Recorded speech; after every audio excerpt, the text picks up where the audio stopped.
So, The Reckoning is the last Black Ops 6 map, and it's time to answer the question of, is this map even worth your time? Now, it's not like the worst map ever, of course, not even close, but I'll get into why I think it's at least not that good. Starting off with some positives though, I have to say that the layout was very rewarding to learn, especially compared to my first playthrough. Going through and figuring out the elevators, where the launch platforms took you, and how to properly utilize the broken spots in the floor where you can parachute was very fun to learn, and I actually felt like I was gaining a lot of map knowledge. It was the first time in this game where I felt like me learning the maps truly gave me an advantage, especially when, say, your teammates on the other side of the map and you're trying to res them. It was really good, honestly.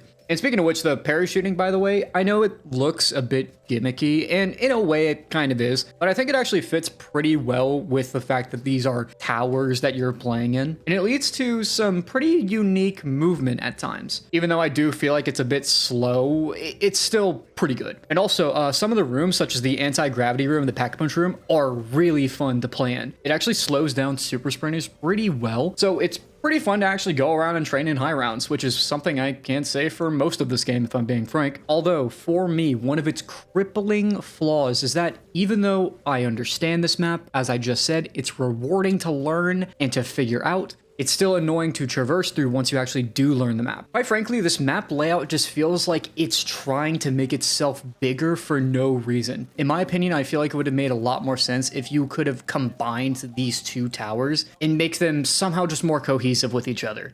Because at least for me, going back and forth, and then say I do go to the wrong room, it's just annoying. Especially because for some reason, say you actually do go to the wrong room, there's a 15-second timer on those launch pads that take you in between the towers. Yeah, there's a 15-second cooldown on those for some reason. Why? I have literally no idea, but there is for some reason. Which, in my opinion, is just kind of sucky. But moving on from layout, the actual atmosphere of the map, it's just kind of all over the place, if I'm being honest. There are some really cool rooms, again, such as the anti-gravity room, or say the plant room, where you get the upgrade for Panos' version of the wonder weapon. But then a lot of the other portions of the tower are just things you would expect, you know, like an executive suite room, or just a reception area, which, I mean, it makes sense for the map thematically, but it doesn't make it any less boring, you know? Or maybe boring's not the word, but mundane, I would say. I don't know, I feel like they could have done something a bit more here. Like if they hadn't retconned the Sentinel artifact, maybe they could have made it into a trial like a lot of people wanted, but we'll get into that later on in the video. So yeah, atmosphere is pretty mixed, quite honestly, for me.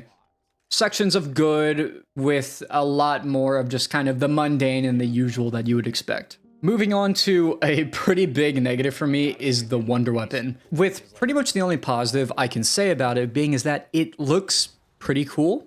Like, it doesn't look dumb or anything, but it does at some points look a little bit goofy, especially when you're attack sprinting with it, but that's not a problem. What is a problem, in my opinion, is how awful it is. Let's start off with the base variant of the Gorg effects, which is the wonder weapon.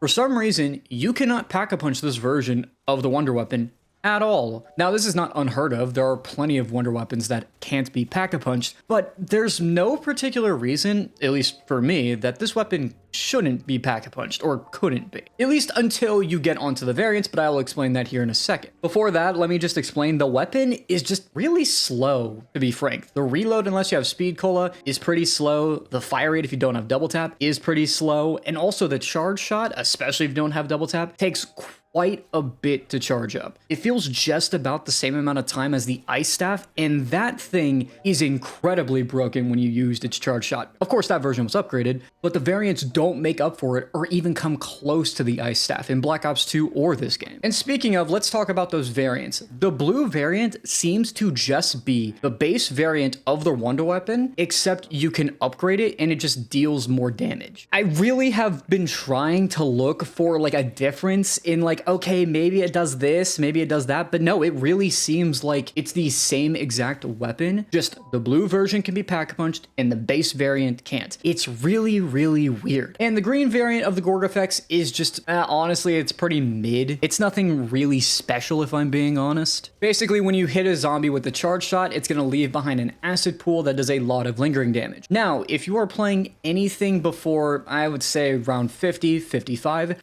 this wonder weapon is pretty good. However, due to super sprinters and armor being a thing, quite frankly, the weapon is really bad afterwards, and you need to use shock charges and your tactical grenades just to make up for its weaknesses. Which is why in the high rounds, you're seeing a lot of mutant injector spam. Actually, another positive that I can get is that the free wonder weapon Easter egg is honestly pretty fun. You have to turn on power, you then have to go and look at these two monitors to get a symbol on the periodic table. There's some soul box stuff, there's an actual mini boss you have to fight as well. It's pretty good. And for Black Ops 6, I think this is my favorite wonder weapon side Easter egg in the game. Next up, let's talk about the Easter egg, and it was pretty good. It was fairly long, I would say somewhere around the size of Shattered Veil, maybe even a bit longer, I would say. There's no really annoying steps either, which is a great positive. If anything, I would say that the sprinkler step might be a bit of an annoyance, but once you know what you're doing and maybe you've done it a time or two, it's pretty easy. In fact, you also get to throw Pokeballs at these purple floating orbs, so hey, that's pretty fun, I guess. Anyway, jokes aside, another positive that I found is that the upgraded variants of the Wonder Weapon are not actually needed. Now, obviously, this is going to depend on the person. You know, some people will say, no, the upgraded variants should be a part of the Easter egg. Some will say, no, they shouldn't be. I think for this Easter egg, it makes sense that the upgraded versions shouldn't really do anything because they're more of like side quest to the map and not actually a part of the main Easter egg and how it works. And another big positive I can say is that there are 2 different boss fights. I'm not sure if there are any other maps that have ever done this before. I can't think of any. This is one of the few times, if ever, it's been done in zombies, which is a really big plus in my opinion. And I also need to make this very clear because there's some misinformation going around on Twitter and on Reddit. They are the same quest. It's not different. The way that you get either boss is by going to the end of the Easter egg and then siding with which person you want to help. That is how you get these different bosses. The quest is the exact same, okay? And speaking of which, let's move on to the boss fights. Probably the second most contentious thing about this map. Most people know what the first is, but anyway, let's first talk about that Sam boss fight. And honestly, it's all right. It's not that bad. Maybe a little boring in terms of like the moveset because honestly, nothing really changes about it. And because it's a one-phase fight, she spams the same attacks pretty much the entire time. She's very easy to memorize even halfway through your first fight. That's not really the issue though. The main issue is that I have with Sam and the other boss fight is that it's such a freaking slog. She goes immune way too often. There are tons of times where you just can't damage her at all. It slows the fight to a crawl, especially when in the middle of the boss fight, all of a sudden there's just 2 random Sam trials around the 3rd HP mark and the 2/3 HP mark. You just have 2 Sam trials for no reason. Like, why? What's the point of this? Is it just to pad out the fight for some reason? I would honestly say without this like padding out of the boss, it would actually be a pretty genuinely fun boss fight. But with it, it just becomes a slog. Even with teams who have it optimized, it's just not fun being literally smacked in the face with immune phases. It feels like a Destiny boss in the worst way possible. Now, moving on from the Sam fight, let's go on to the Richtofen boss fight. And I gotta say, dude, Nolan North kills it with his voice lines during it. Granted, you could give him the dumbest lines ever and he would still have some of the best voice acting ever. I don't think he's capable of giving a bad performance, genuinely. And for the first phase of this fight, I actually liked it. It was pretty fun. There's a lot more zombie spawns. There's a few more elite and mini boss spawns, but I think it's pretty fair and hectic, especially if you have Aether Shroud. And although the fight is pretty simple, he just kind of runs at you and does the attacks that a Mecha Klaus does, it's still pretty fun. I probably actually maybe even put it as like tied as the 4th best boss in the game, but I'm not too sure about that yet. However, that second phase is genuinely not only really bad, but it's just way too long. Again, just like the Sam boss fight, he goes immune way too often. He has a hit scan 3-shot Wonder Waff that stuns you the moment it touches you. And if you are caught off even a little bit out of position, you are dead. It also seems to chain to allies, not doing as much damage, but it does chain to allies. It is awful to fight. I have I've seen plenty of solo videos and it just looks dreadful to fight against.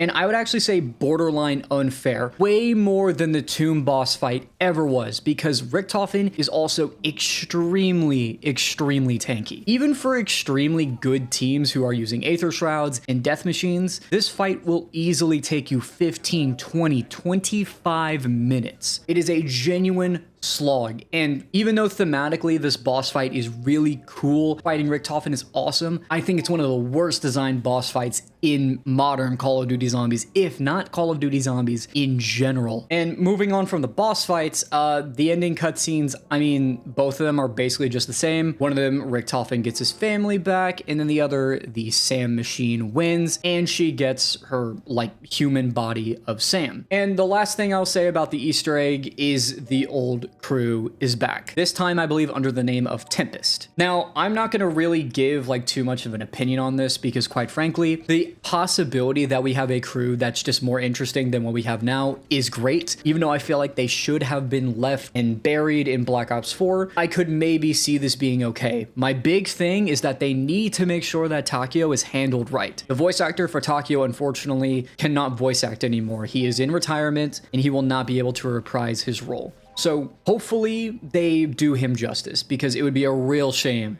if they don't. And we'll talk about the story later on in this video, but first let's go over the side Easter eggs. And honestly, all the side Easter eggs are pretty standard. You know, you have your Aether tool, you have your free perk, you have your free upgrade crystal, your free Aether wrench, and nothing really too out of the ordinary, except for maybe the Aetherella doll and the Aether Blade, which however comes with a major downside as of the recording of this video. Simply put, the Aether Blade seems to be locked behind getting the Mr. Peak's field upgrade, which I don't think is releasing for actually another week or so. I could be wrong about that, maybe it's in a few days, but either way, basically this Easter egg is time gated. And not only that, but from the guides that have come out, because they just got hackers to be able to get the Mr. Peak's field upgrade, it seems that only one Aether Blade is available per game. And unless Vulture's Aid works with the Aether Blade, only one person can have the Aether Blade in your game, which is not only stupidly designed, it also just isn't good, like at all, quite frankly. It at best can kill 3 zombies seemingly about every 6 to 8 seconds or so, which for modern zombies, it is awful. A real shame, but let's move on to the new elite and special zombies, Mecha Klaus. Mecha Klaus honestly is pretty freaking cool, and I think he fits the design of the map pretty well. He's really cool, he runs at you,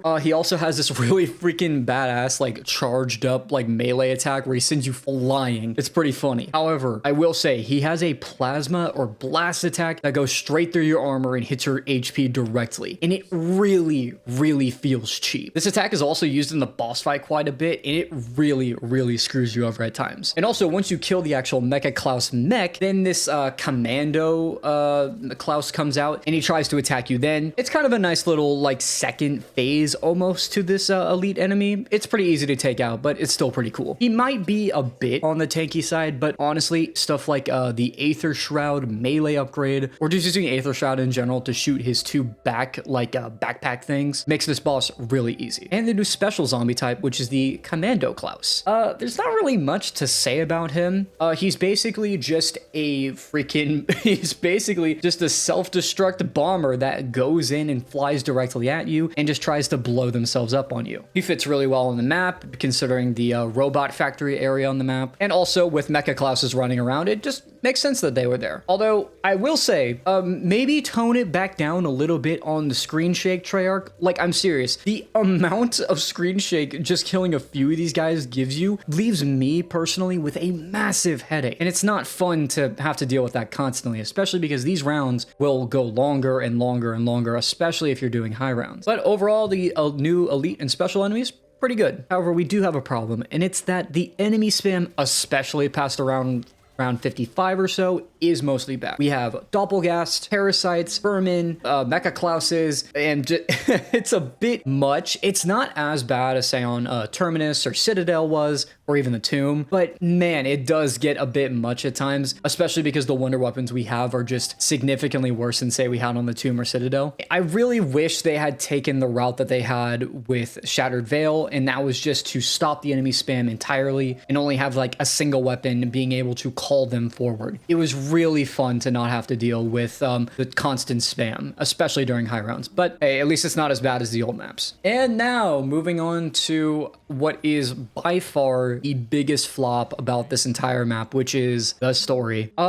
So a few things, this might come off as a bit rantish. However, what in the world was the point of Panos, the Forsaken, and Blanchard? They all basically are relegated to a super mid, if not bad, wonder weapon. Panos being the blue upgrade for the wonder weapon, Blanchard being the green upgrade for the Gord effects, and the Forsaken becoming the Gord effects. That's it. All three of these characters are now dead. They don't mean anything. Their quote-unquote character development is now gone. I don't understand what was even the point of these characters to begin with if they were just going to be killed off like this. Or, at least in my opinion, they had no idea what to do with these characters, so they just killed them off outright. Speaking of characters that died, Sam just died off screen. Yep, apparently the Forsaken was able to whittle her down, and we're just revealed at the very beginning of the map that, yeah, she's dead. There was no chance of ever saving her, ever. And that Sam AI duped us into thinking that we could save her to begin with. That feels like just such a cop-out, because the whole point of this crew going through with, with this whole adventure is, besides to kill Richtofen, which I guess you could do on one of the endings, guess what? Now it doesn't matter. Because the main objective of at least Gray, and I would say Weaver, like, she's gone. It just didn't matter anymore. And speaking of things that just straight up don't matter anymore, the Sentinel artifact really is now just a MacGuffin device and is nothing else. It basically can do anything that the story needs at any particular time. Resurrect multiple characters? Booyah. Give a new body to a Sam AI that she can possess. Yeah, there you go. Randomly send our crew into the Dark Aether to then be found by Tempest. Yeah, sure, that's fine. No problem with that at all. It does everything except start trials. Yeah, and speaking of which, the Dark Aether crew, none of them are dead, unfortunately, which is what I personally would have wanted. Yeah, it truly and honestly, the story on this map is blatantly garbage, and I don't understand. I don't understand what they were thinking. I really do believe that this was just okay, remove the baggage in terms of story. Get rid of Blanchard, get rid of all these characters that don't matter so that we can get to the old crew returning. Now, I guess on to my final thoughts for The Reckoning. Overall, if you like modern zombies and you believe it really is good, I think you are going to like this map, at least if you're not a story guy. There are going to be some annoyances, but I do think you are going to at least moderately enjoy this map. If you are indifferent or you don't like modern zombies like myself, then honestly, I think this map is just a total skip. It feels to me like one of those painfully average maps that I would put at like the bottom of B tier or the top of C tier. So honestly, I'm feeling a 5 on this. I know obviously that this map has been extremely decisive. I feel like I've laid out my points pretty well here, and I hope y'all won't destroy me too much in the comment section, whether you agree or disagree on either side of the spectrum. I don't know, man. This map really just didn't sit well with me. Anyway, y'all, see y'all later. Like, sub, do all that stuff, and peace out. Hopefully I'll get back to making more zombies content soon.